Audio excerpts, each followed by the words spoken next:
Bienvenue dans votre journal de l'international et merci d'avoir choisi Tchad Info pour vous informer. Réélu en mars, le président russe effectue son premier voyage à l'étranger et c'est en Chine qu'il a choisi de se rendre. Il a rencontré son homologue chinois Xi Jinping. Détail à suivre dans cette édition. Plus de 35 morts dans une attaque à la roquette à Goma selon les autorités congolaises. Cette attaque est attribuée au mouvement rebelle M23 soutenu par le Rwanda. Nous y reviendrons également en détail dans ce journal.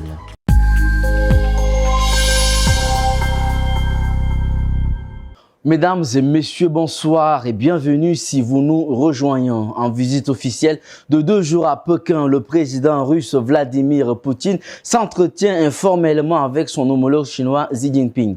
Il s'agit du premier voyage à l'étranger de Poutine depuis sa réélection en mars et son deuxième en Chine en un peu plus de 6 mois. Yves Ismaël. Xi s'est félicité de la visite d'État effectuée par M. Poutine, son vieil ami. Rappelant que Poutine a prêté serment en tant que président de la Russie pour un 5e mandat. Xi a exprimé ses sincères félicitations au président Poutine et au peuple russe et a exprimé sa conviction que, sous la direction du président Poutine, la Russie réaliserait sûrement de nouveaux et de plus grands progrès dans le développement national.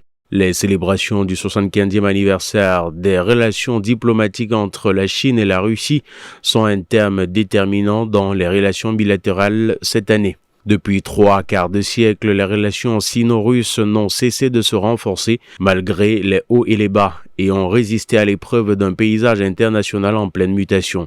Les relations sino-russes sont devenues un bon exemple pour les grands pays et les pays voisins en termes de traitement réciproque, respectueux et franc, de poursuite de l'amitié et des bénéfices mutuels, a déclaré M. Xi, ajoutant qu'au fil des ans, M. Poutine et lui-même s'étaient rencontrés plus de 40 fois et avaient maintenu une communication étroite, fournissant une orientation stratégique ayant assuré le développement sain et stable des relations entre les deux pays. Les relations sino-russes d'aujourd'hui ont été durement acquises et les deux parties doivent les chérir et les entretenir. Le développement stable des relations sino-russes n'est pas seulement dans l'intérêt fondamental des deux pays et des deux peuples, mais est également favorable à la paix, à la stabilité et à la prospérité de la région et du monde. Plus de 35 personnes tuées à Goma selon le bilan définitif des autorités congolaises suite au bombardement du 3 mai. Des roquettes parties des positions rebelles du M23 soutenues par le Rwanda, toujours selon les autorités. Les obsèques ont eu lieu ce mercredi 15 mai et un hommage leur a été rendu, le premier depuis le début de la guerre il y a 2 ans. Aimé Dolinassou. À République démocratique du Congo, un balai d'ambulances défile devant la morgue de l'hôpital provincial. Les cercueils, qui n'ont été expertisés qu'en début de matinée, selon plusieurs sources proches du gouvernement, sont déposés dans des camions pour être transportés jusqu'au lieu de la cérémonie. Parmi les victimes, il y a le frère d'espoir. Sous les tentes, 35 cercueils sont exposés. Devant chaque sépulture, une croix et des noms sont écrits au marqueur. D'autres sources humanitaires évoqué quelques jours après le drame, une dizaine de morts. Pour le mouvement citoyen, la Luka, peu importe le bilan, ainsi sur le militant de Paul Bakula, je ne veux pas faire des débats autour des chiffres. Même si c'était une seule personne, ce sera déjà très grave et cela doit cesser, dit-il. L'hommage, organisé en grande pompe, a perdu de la solennité dès les premières prises de parole. Les activistes ont profité de cette cérémonie pour exprimer leur colère et interpeller les autorités, les jugeant inefficaces. Qu'à cela ne tienne, les ministres venus de Kinshasa ont poursuivi leur discours. Modeste Mutinga, le ministre des Affaires sociales, a promis que le bombardement du 3 mai ne resterait pas impuni. Le Rwanda, principal auteur des bombardements de Mukunga et de Lushagala, finira par répondre de ses actes devant la Cour internationale de justice pour avoir violé délibérément les dispositions du droit international humanitaire en s'attaquant aux populations civiles innocentes et sans défense, a-t-il assuré. Depuis février, plusieurs obus ont touché les camps des déplacés autour de Goma, tuant plusieurs civils. Le ministre des Droits humains, Fabrice Poela, a promis que les victimes seront désormais prises en considération. Le cortège s'est ensuite dirigé vers le cimetière en périphérie de la ville. Les avocats tunisiens observent une grève dans tous les tribunaux du pays pour protester contre l'arrestation musclée de leurs collègues au siège du barreau selon l'ordre de la profession. Grève respectée à 100% selon Laroussi Guir, président de la section de l'ordre des avocats de la capitale. Néné Fatimé Brahim. Des centaines d'avocats et défenseurs des droits de l'homme ont manifesté jeudi à Tunis pour protester contre des arrestations musclées de confrères et l'agression de l'un d'eux alors qu'ils étaient en détention, selon les journalistes de l'AFP libérés. L'état policier, c'est du passé, ont notamment scandé les avocats vêtus de leur robe noire en référence de la révolution de 2011 qui a renversé en Tunisie le dictateur Zain al-Abidine Ben Ali. Ni peur, ni terreur, le pouvoir est aux mains du peuple. L'avocat ne se laisse pas rabaisser. Ont-ils aussi lancé lors d'un rassemblement devant le palais de la justice et un défilé dans les rues adjacentes. Laissez la presse. Ont réagi des avocats et des représentants de la société civile venus les soutenir après l'interdiction faite aux médias d'entrer dans la cour du palais. Les avocats sont par ailleurs en grève depuis l'arrestation musclée samedi de leur consoeur et chroniqueuse Sonia Dahamani, alors qu'elle s'était réfugiée dans un bâtiment de l'ordre des avocats lundi. Cela a été au tour de son collègue Mahdi Zagrouba d'être amené de force alors qu'il se trouvait dans ces mêmes locaux. L'Union européenne, les États-Unis et la France ont protesté contre la récente vague d'arrestations qui a touché aussi des chroniqueurs connus et des responsables d'associations d'aide aux migrants. Des critiques que M. Saïd a fustigées dans une autre vidéo dénonçant une ingérence étrangère inacceptable. L'opposant de gauche radicale française Jean-Luc Mélenchon à Dakar au Sénégal sur invitation du parti PASTEF. Le Premier ministre sénégalais Ousmane Sonko, lors d'une adresse à la presse, reconnaît et remercie Mélenchon pour son soutien sans faille pendant la période de persécution de son parti, lui-même et de ses militants. Des détails avec Yves Ismaël. Le Premier ministre sénégalais Ousmane Sonko a reçu pour la première fois ce mercredi 15 mai 2024 le chef de la France insoumise Jean-Luc Mélenchon en visite. Sonko et Mélenchon ainsi que leur entourage se sont entretenus mercredi soir. Le Premier ministre sénégalais a remercié la France insoumise pour son soutien sans faille constant durant tout le temps qu'a duré la persécution contre notre parti. Les deux hommes ont souligné les convergences entre leurs partis. Sonko a souvent attaqué l'emprise politique ou économique que continuait selon lui à exercer la France sous l'ancien pouvoir. Mélenchon a exalté le déroulement de la présidentielle au Sénégal et les aspirations souverainistes à l'œuvre dans de nombreux pays africains dont les États sahéliens théâtre de coups d'État militaires ces dernières années. Ici, on a réglé par et pour le peuple la crise que les élites avaient elles-mêmes provoquée, a-t-il dit en qualifiant le changement de pouvoir à Dakar de révolution citoyenne. Le Sénégal soulève un espoir africain car c'est dans toute l'Afrique que les peuples veulent régler eux-mêmes leurs affaires, a-t-il ajouté.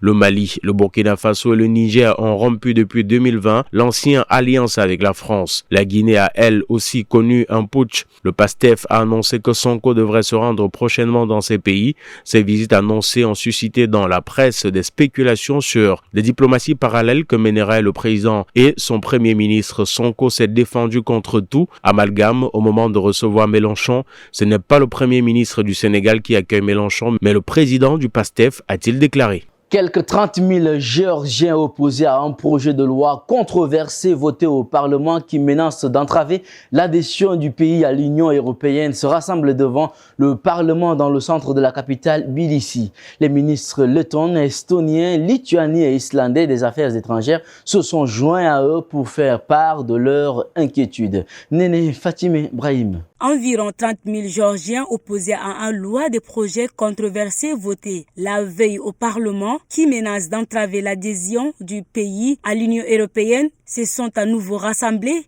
dans la soirée du mercredi 15 mai dans le centre de la capitale Tbilissi, selon l'AFP. Les ministères des Affaires étrangères de l'Estonie, de l'Islande et de la Lituanie en visite dans le pays se sont joints à la marche vers le lieu de la manifestation avant de s'adresser à la foule en signe de solidarité avec les manifestants. Au lendemain de ce vote, l'OTAN, La Commission européenne et les organisations des Nations unies ont condamné cette initiative du gouvernement. Les manifestations contre ces textes, inspirées d'une législation en vigueur en Russie pour réprimer l'opposition et qui cible les médias et les ONG recevant des fonds étrangers. Durant depuis plus d'un mois, les défilés rassemblent des foules considérables brandissant des drapeaux européens, ukrainiens et géorgiens et scandant des slogans contre la Russie, qui a fait la guerre à la Géorgie en 2008. Des manifestations ont également eu lieu dans la ville de Kutaisi et de Salandira dans l'ouest du pays. Le chef de la diplomatie européenne, Joseph Borrell, au nom de la Commission européenne, a appelé la Géorgie à retenir cette loi jugée contraire aux valeurs et aux normes essentielles de l'Union européenne. En l'état actuel, le texte impose à toute ONG ou à tout média recevant plus de 20% de son financement de l'étranger de s'enregistrer en tant qu'organisation poursuivant les intérêts d'une puissance étrangère et de se soumettre à un contrôle administratif. La 16e édition du Festival des musiques urbaines d'Anoumabo FEMUA, créé par le groupe ivoirien Magic System, s'ouvre à Abidjan. Plusieurs artistes internationaux comme Gims, Yemi Alade et Tamsir en tête d'affiche. C'est la première dame ivoirienne Dominique Ouattara qui a ouvert cette édition placée sous le thème « La santé mentale des jeunes ». Commentaire de Yves Ismaël. La 16e édition du Festival des musiques urbaines d'Anoumabo, en abrégé FEMUA, créé par le groupe ivoirien Magic System, s'est ouverte mardi à Abidjan avec Gims, Yemi Alade et Tamsir comme tête d'affiche. Je déclare ouvert le 16e Festival de musique d'Anoumabo, a déclaré la première dame Dominique Ouattara lors d'une cérémonie à Abidjan. 15 artistes se produiront sur scène jusqu'à dimanche, parmi lesquels les rappeurs Gims et Franklish, la joueuse de Kora Sona Jobatet ou la chanteuse Yemi Alade. Tamsi, à l'origine du hit de la Coupe d'Afrique des Nations Coup du Marteau, se produira également. Des artistes ivoiriens comme Gadji Seli, Onil Mala ou encore Afou Keita complètent l'affiche de cette édition. Le FEMUA est devenu un rendez-vous incontournable qui célèbre la musique, la créativité et le dynamisme de notre continent, a affirmé la ministre de la Culture Françoise Remac. Le pays invité d'honneur est cette année la Guinée-Bissau, dont le chanteur Patch Dirima se produira également. Le FEMUA, événement populaire dont l'accès au concert est gratuit, rassemble chaque année plusieurs dizaines de milliers de personnes. Festival de quartier à sa création en 2008, il accueille désormais des artistes internationaux, sert de tremplin aux musiciens locaux et a ajouté au fil des années un volet social à son programme. Et puis en sport, le Brésil va accueillir en 2027 la première Coupe du Monde féminine organisée en Amérique du Sud, a annoncé vendredi la FIFA, réunie à Bangkok lors d'un congrès. Le dossier brésilien a battu la candidature conjointe de l'Allemagne, de la Belgique et des Pays-Bas par 119 voix à 78. Commentaire de Aimé de Linassou. Le dossier brésilien a battu la candidature conjointe de l'Allemagne, de la Belgique et des Pays-Bas par 119 voix à 78 des fédérations membres.